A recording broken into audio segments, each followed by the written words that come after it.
भारतीय राज्यघटनेत समता, सामाजिक न्याय, स्त्री-पुरुष समानता यासारखी मूलभूत मूल्ये प्रतिबिंबित झाली असून हीच मूल्ये छत्रपती शिवरायांच्या चरित्रातून प्रेरित झाली आहेत, असं मत व्याख्याते डॉक्टर अशोक बांगर यांनी व्यक्त केलं. ते शिवव्याख्यान मालेच्या दुसऱ्या दिवशी शिवरायांचे प्रेरणादायी चरित्र या विषयावर बोलत होते.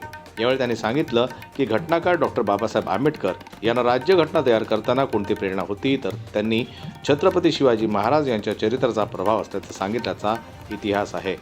त्यामुळं आपल्या कुटुंबात आणि समाजात शिवचरित्रातील आदर्श आचरणात आणणे आवश्यक आहे, असे त्यांनी नमूद केलं. कार्यक्रमाच्या अध्यक्षस्थानी अस्थिरोग तज्ज्ञ डॉक्टर पंकज काटोले होते. प्रमुख अतिथी म्हणून वनपरिक्षेत्राधिकारी गिरीश जतकर, श्यामशेठ अग्रवाल, उर्मिलाताई ठाकूर, तेजस्विनी देववर्त डहाके, चंदाताई कोळकर, शालिनीताई ठाकरे तसेच महाराष्ट्र बहुजन पत्रकार संघाचे जिल्हाध्यक्ष बंडूभाऊ इंगोले उपस्थित होते. कृषी उत्पन्न बाजार समितीचे बांधकाम सभापती बाबूराव चौधरी, नगर परिषदेचे बांधकाम सभापती हुसेन बंदूकवाले. कार्यक्रमाचं सूत्रसंचालन हेमंत पापडे यांनी केलं, तर पाहुण्यांचा परिचय विजय भड यांनी करून दिला. यावेळी प्रगती बारडे आणि त्यांची टीम पोवाड्याचा कार्यक्रम आयोजित केला. आभार प्रदर्शन रामदार मिसाळ यांनी मानलं. जनमत लाईव्ह न्यूज करता ज्ञानेश्वर वरगट यांची रिपोर्ट, वाशिम.